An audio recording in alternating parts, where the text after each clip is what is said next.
पंजाब में तो तबाही मची हुई है। फिर वो कंटेनर जादू से गायब भी हो जाते हैं, फिर भी नहीं हो रहा मुकाबला। नहीं, मैं तो इतनी दफा कह चुकी हूँ कि भाई मुझे रख लो, इससे अच्छा तो मैं लिख के दे दूंगी कि जो ये यंग जनरेशन है, ये जिस टाइप की है ना, वो उस टाइप की सियासत कर रहे हैं। मैं आ गया हूँ तो आप कब आ रहे हैं, उनको कोई परवाह नहीं है। उन्होंने आपको रिलीफ दिया किसी चीज में? जो करने के काम है वो करें, तो लिहाजा इस काम से आप निकल जाएंगे, ये आपके बस की बात नहीं है।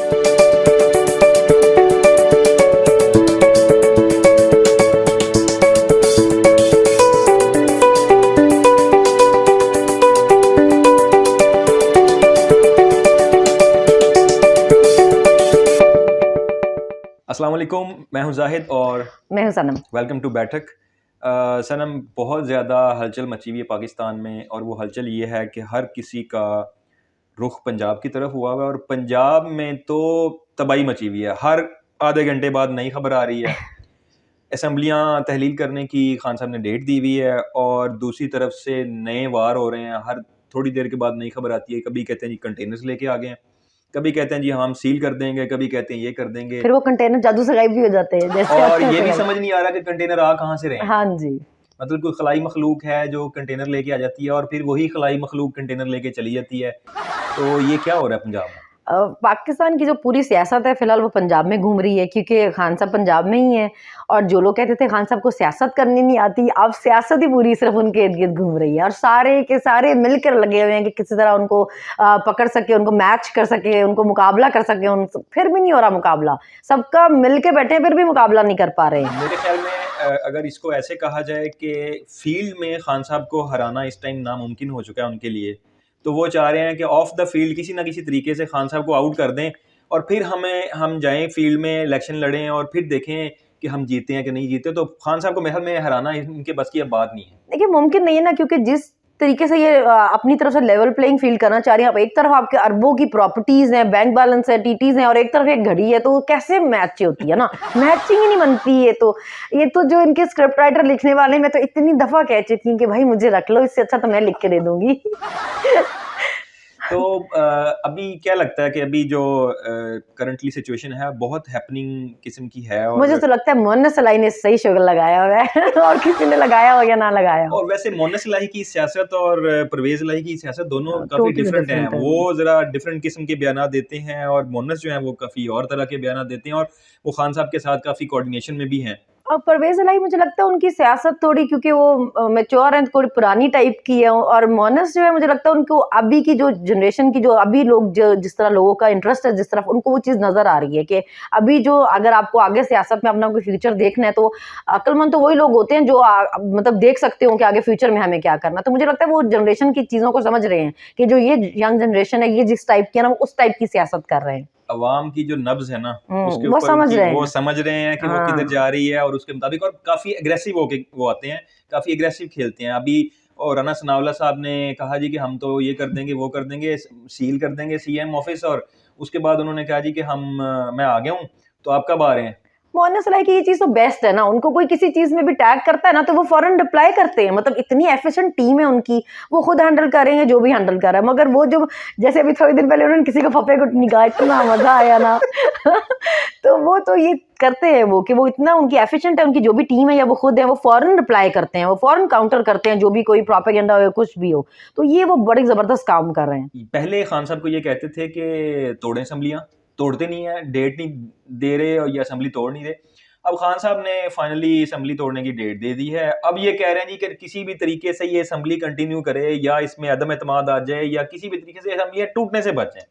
तो ये यूटर्न नहीं है, मतलब खान साहब को यूटर्न कहते हैं। यूटर्न तो फिर खान साहब है ना, लेकिन यूटर्न, ये सारे यूटर्न लेते हैं। जैसे पहले आता ताड़ा साहब ने बयान दिया, कश्मीर का वजीर आजम आग के दिखाए इस्लामाबाद में, और फिर वो मुकर गए कि मैंने तो ये कहा ही नहीं। उसी तरह राना साहब ने पहले कहा कि जी असेंबलियां बंद करने लगा हूँ, और मोहन्नस इलाही ने जब कहा कि जी आज मैं यही बैठा, तो कहते मैंने तो ये बयान दिया ही नहीं। मगर यूटर्न खान साहब है। भाई इतना तुम लोग पहले रो पिट रहे थे कि तुम तोड़ो असेंबलियां, हम इलेक्शन कराएंगे, तो फिर अब कराओ ना, अब क्या प्रॉब्लम है, अब कराओ। मतलब अगर आपने इतना चैलेंज दिया हुआ था, अब वो अगर खान साहब ने वो चैलेंज आपको पूरा कर दिया और वो कह रहे हैं कि हम तोड़ रहे हैं असेंबलियां, तो फिर अब मैदान में आओ। अब खान साहब चाहिए कि टिश्यू पेपर के कुछ बॉक्सेस भेजें कि घर जितना रोना धोना बचा है ना इनकी तरफ से, इनको टिश्यू की जरूरत है। अच्छा सनम, एक और चीज़ आपने नोट की है कि इस वक्त मुल्क के अंदर माशी सूरत हाल तो आपको पता ही है, इकॉनमी के बुरे हालात हैं, फैक्ट्रीज बंद हो रही हैं, टेक्सटाइल मिलें बंद हो रही हैं, लोग अपना कारोबार जो है वो क्लोज डाउन, हर तरफ चीज़ें बंद हो रही हैं, दहशतगर्दी के वाक़यात हो रहे हैं मुल्क में, बहुत सीरियस कंडीशन है। लेकिन हुकूमत का अगर फोकस देखा जाए तो वो सारा का सारा फोकस इमरान खान और पंजाब गवर्नमेंट पे हुआ है। ऐसे ही मतलब उनको किसी भी चीज़ की टेंशन ही नहीं है कि मुल्क किधर जा रहा है और इकोनॉमी की क्या कंडीशन है, लोग बेरोजगार हो रहे हैं, उनको कोई परवाह नहीं है। वो कहते हैं किसी ना किसी तरीके से ये असेंबली टूटने से बच जाए, ये ऐसे हो जाए, खान साहब नाअहल हो जाएं। तो वो सारा का सारा फोकस उन्होंने इधर किया हुआ है। ये क्या हमारे मुल्क में कोई भी ये सोचने वाला नहीं है कि इकोनॉमी की तरफ भी किसी ने देखना है और हुकूमती मामला भी चलाना है? देखिए, इंटरेस्ट की बात है ना, जब आपका इंटरेस्ट, आप आए ही इसी मकसद के लिए हो कि हमको सिर्फ अपनी सजा माफ करवानी है, हमको सिर्फ अपने पैसे बचाने, अपने केसेस माफ करवाने, तो आपको मतलब कोई से फर्क नहीं पड़ेगा ना कि मुल्क किस तरफ जा रहा है। अभी सबको पता है कि मुल्क डिफॉल्ट की तरफ जा रहा है क्योंकि खजाना खाली हो रहा है, मगर मानेंगे नहीं, कहेंगे नहीं ये तो इमरान खान झूठ बोल रहा है, हमारा मुल्क तो जा ही नहीं रहा। तो फिर बताओ ना, लोगों को पैसा कहाँ है खजाने में और कितना पैसा है खजाने में? आपकी कौन से मुल्क ने मदद करने के लिए आपको माना है? आप बताएं कि आपके पास कोई मुल्क आपको मदद करने को क्यों तैयार नहीं है? आज जो स्टॉक मार्केट के जो गई है नीचे डाउन, वो कितने पे गई? अभी कोई करे ना, प्रेस कॉन्फ्रेंस करें कोई।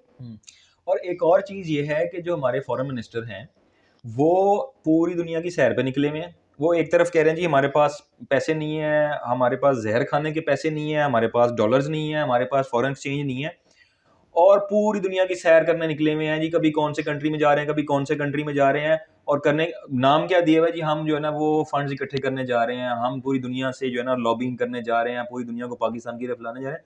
इकोनॉमी तबाह हुई पड़ी है, पैसे इनको दे को नहीं रहा है, और नहीं तो जो पैसे दे देते हैं उनका कोई हिसाब किताब भी नहीं है, वो गए किधर। नहीं तो दुनिया में आप क्या अपने लॉबिंग कर रहे हैं? अफगानिस्तान के बॉर्डर पे से आप पे हमला हो रहा है, सवात में आपके दहशतगर्द घुस गए हैं, बन्नू में आपकी दहशतगर्दी हो रही है, आपने क्या दुनिया से, इंडिया आपको धमकियां लगा रहा है, आप क्या लॉबिंग कर रहे हैं? क्या आपने फेवर ली? IMF ने आपको क्या फेवर दी है जो आपने इतने टूर ट्रिप्स पे पैसा उड़ाया, 2 अरब रुपया उड़ा दिया आपने, फायदा क्या मिला है? किसी ने क्या फेवर दिया आपको? क्या पैसे उन्होंने आपको रिलीफ दिया किसी चीज में?